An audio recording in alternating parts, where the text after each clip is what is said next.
just to reply, if you don't mind, in English. We see that in the Torah, Miriam, when she was sick, when she had tzarat, all it took is a few words and she was cured. And when Moshe Rabbeinu wanted to go into Eretz Israel, he had to pray 515 times till Hashem told him, enough, quit, you're not going in. So first of all, we're not Miriam and we're not Moshe. We're not in that level, so we're never gonna be in that level to even know.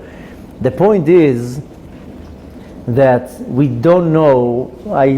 The beginning of the class, I was saying that everything is in concealment. Hashem wanted to be concealed.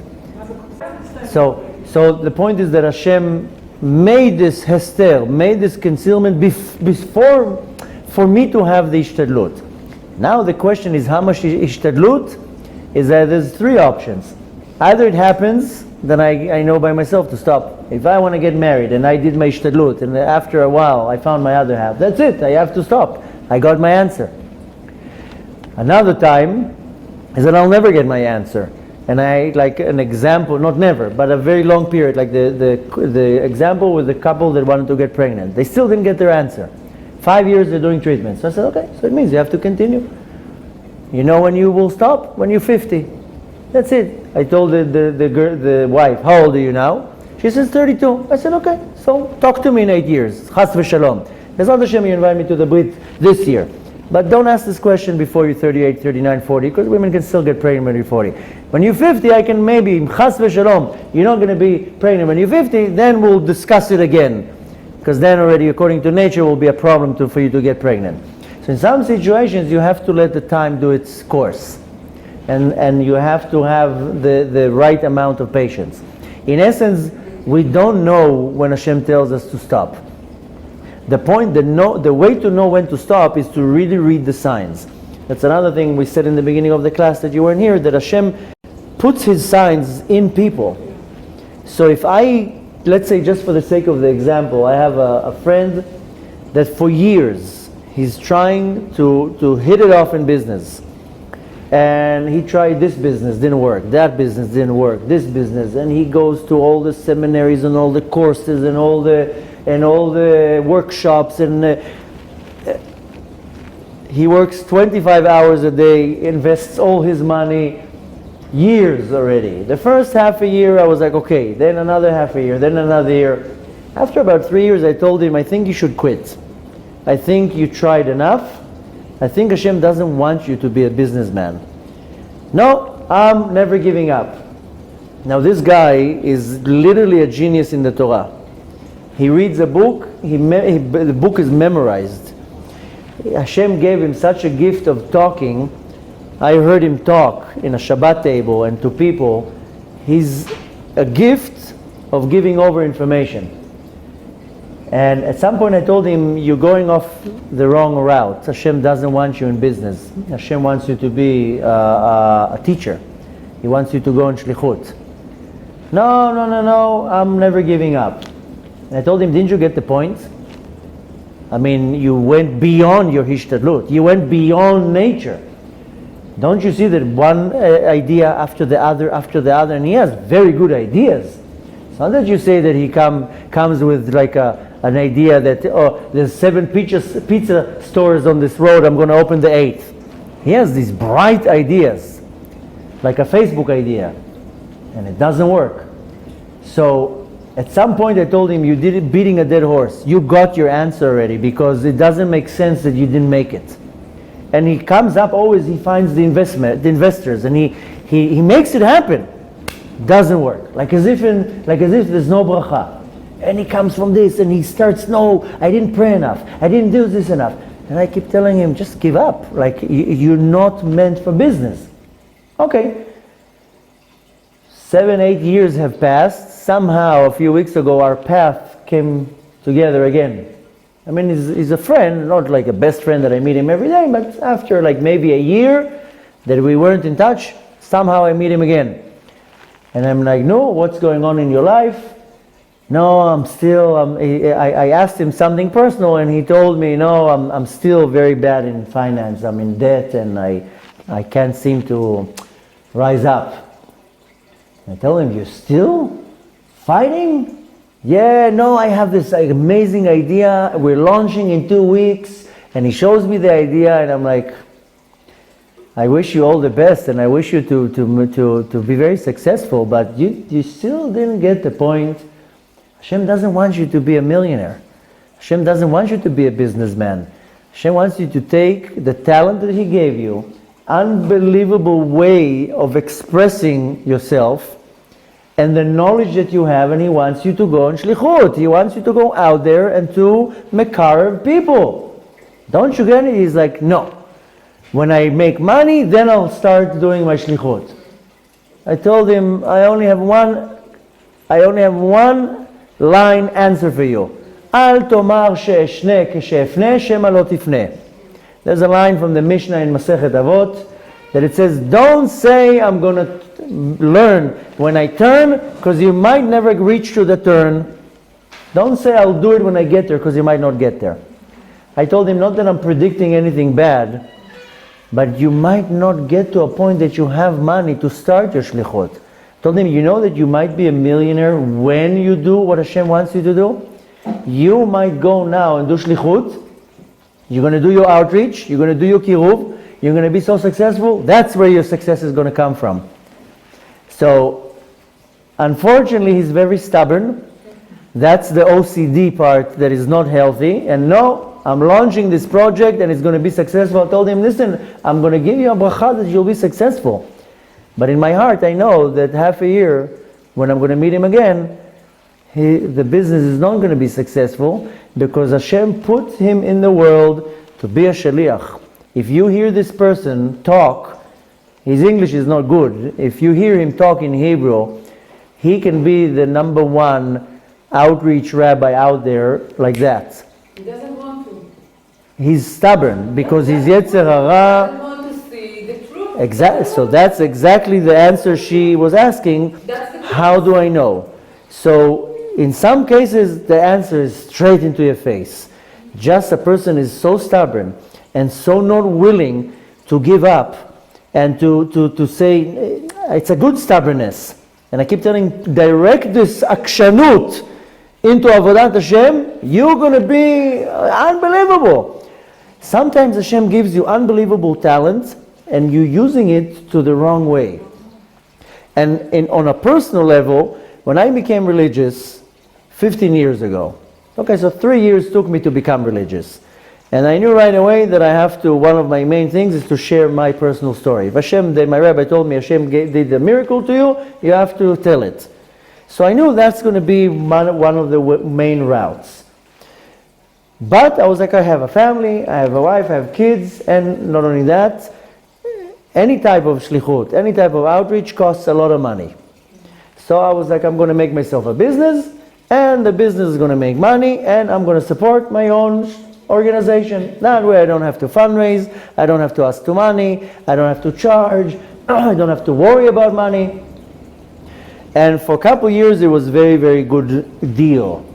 Because I had a good business, it was successful, my mind was always business oriented. Come tonight at 9 o'clock and you'll hear all about my business ventures and how I made millions when I was 26 years old. My mind was always on business. And Baruch Hashem, Hashem gave me very good touch, and I was always able to make something out of nothing. So for a couple of years, that path worked very well. Because I had a business, it allowed me to study 7 years in yeshiva.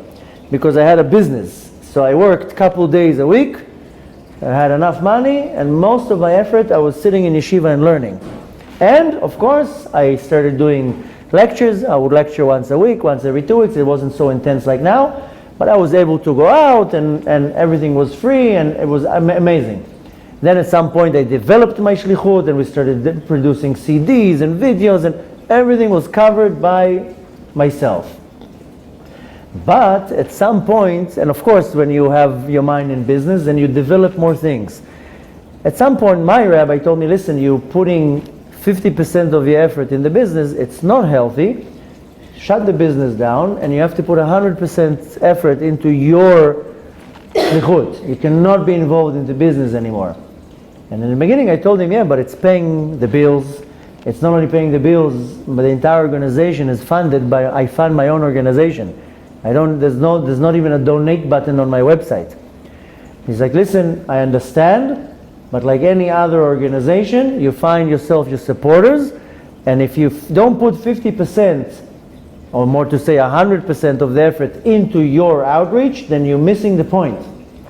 And it took 3 years for me to start getting down to the idea that I have to stop.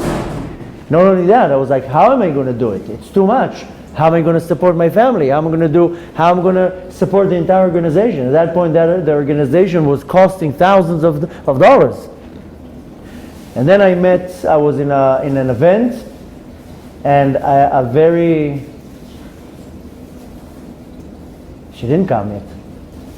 And then I was in a event, and I heard words of wisdom. That's exactly the answer for your question. Hashem got dressed in an individual that I never met, I don't know. It's not a rabbi that I know, that I built respect to him, to listen to him. It was a random individual. Very few people move me when they talk. Very few people I get my attention and I can actually listen to. Within 3 minutes, I was invited somewhere. It was a Shabbat. I had to pray in a shul that it wasn't even my regular shul. They said, this individual, this rabbi is going to talk now. Okay, I was busy reading whatever I was reading. He just said one sentence. I turned my head. He got my attention, and I listened to his Dvar Torah. In many shuls, they say a Dvar Torah between the reading of the Torah and Musaf. He got my attention. And his message was, Hashem got dressed in him to tell me the message that I needed to hear. And his message was, in the words that I understood, is that you take all your qualifications in this world that you have in business and you apply it to outreach. And then I was like, let me see what's my qualifications in this world. So I was like, okay, I'm a professional photographer, professional video editor, professional videographer, professional web designer, developer, coder, programmer. I went through all the trades that I'm good at, marketing, business. I was like, okay, let me see how I'm applying it to my Avodat Hashem. And within a couple months, I took everything that all my talents and all my trades, and I applied it to my shlichut with a lot of trust in the Kadosh Baruch Hu. And within a year time, my entire organization, from one place where it went, it grew 100 times more. Like from having X amount of followers, it jumped into like thousands of followers. From getting to 300-400 views on a video, it got to 10,000 views on a video. It within 1 second change. And that's when you know when the effort. You have to have a little bit open-minded. You have to be more receptive to how Hashem wants to talk to you. So you have to read between the lines. You have to become a vessel to see how Hashem is talking to you, how Hashem is giving you your signs. So we're not Moshe Rabbeinu and we're not Miriam to hear. No, I know.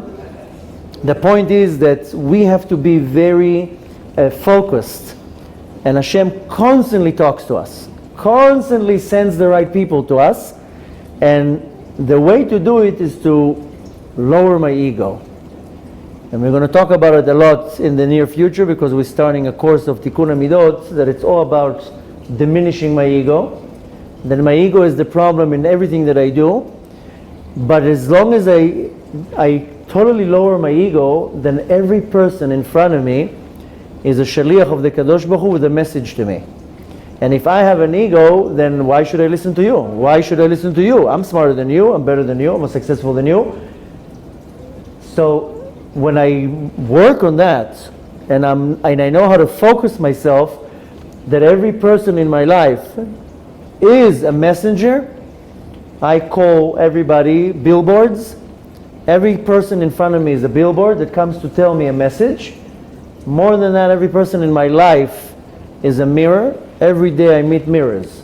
So the most powerful mirror will be my spouse, and then my parents and my siblings and my roommates or whatever. Every time the mirrors change, but every person is a mirror. That's why David HaMelech says, Mikol melemdei eskalti. From every person I learn something. I can learn something from the person who sits in the corner and with a cup like this and asking for tzedakah. I can learn something from him. And if I'm able to lower myself to the level of everybody has something to tell me, and all day long I'm getting messages from everybody around me, and I'm able to apply it. So if I put myself in the position, that's why I said before, if I allow Hashem to come into my life, Hashem has many ways. Harbe drachim lamakom. Hashem knows in any way to get dressed, to give me my message, to know, okay, I'm going too much. This is the line that I have to do, and I have to have a very, very good balance. B'ezrat Hashem, we're going to have a lot of classes here about the teachings of Kabbalah, and the foundation, the fundamental teachings of Kabbalah is balance. It's what's called izun. Balance. That's why you see that in the structure of the sfirot, because there's a very big question, how do we know that really the sfirot are exactly how we have the drawing? You know, go down here in the Midrachov, you know, with the Arizal, the Ashkenazi Arizal, you see on the window the drawing of the sfirot. Who says that that's how it was 500 years ago? There was 3 earthquakes here. Who said that maybe that window is 40 years old? So there's a big question between Mekubalim. Who says that the structure of the Sfirot is how we know it? Because I saw a drawing of somebody that it's, first of all, it's with dimensions. So it's not exactly like that. But that's a whole different question. But if you're looking at the structure of the Sfirot, so you see there's a Kav Emtza, and then there's a Kav Yamin and Kav Small. The line of the right, the line of the left, and the line of the Emtza. Excuse me? Ken, but that's if you can draw it in many different ways. Because in Patach Eliyahu, he's talking about this Kav, it's not only in Patach Eliyahu, in many other places, it's talking about Kav Yamin, Kav Small, and Kav Emtza. So anyways, we're not going to get into that. We want to move to the next class. But what I'm trying to say is that if you're looking at the Sfirot, how we see it, then the dominant and the first Sfira is Keter, it's in the middle. And then the bottom Sfira is Malchut, is in the middle. And then you always have the balance. So we have the Sfirot that are in the middle, which will be Tiferet, and Da'at will be in the middle, in the Yesod. So everything, there always has to be a good balance. And the teachings of Kabbalah is teaching us that my life has to be balanced. So I'm with you in a second. So when I want to know where am I holding, it's only if I gain good balance. And when my life is balanced well, and it's not only my Avodat Hashem, it's my habits, my nutrition, my diet, everything in my life has to be balanced. When it's too much to one side or too much to this side, then I'm not balanced. Then I'm off balance, then I'll get dizzy and I'll fall. So my entire focus has to be, how am I gaining good balance? And when I gain good balance, then I see, I feel, I'm receptive to know when Hashem tells me enough. Now Hashem is not going to punish me like Yosef because asking one time too much. That's a tzaddik. And Hashem is not going to reveal himself to me like Moshe and tell me, stop. But Hashem is going to give me enough signs to know. And of course, if I lower my ego, in the example that I said with my friend with all the business, if he would lower his ego one step and saying, okay, the success is not about me. And I keep telling him, you are very smart, you're very sharp, your ideas are unbelievable, but it's not what Hashem wants. And it's about lowering your ego a little bit by saying, I keep telling him, it's not that you're not successful. It's not that you are a failure. It's not what Hashem wants. That's it, accept it. So that's another whole thing to do, is knowing when and how to accept what Hashem wants. So B'ezrat Hashem, everything should always be clear in our mind, and we should be a vessel, a kli, to receive Hashem's guidance. Yes?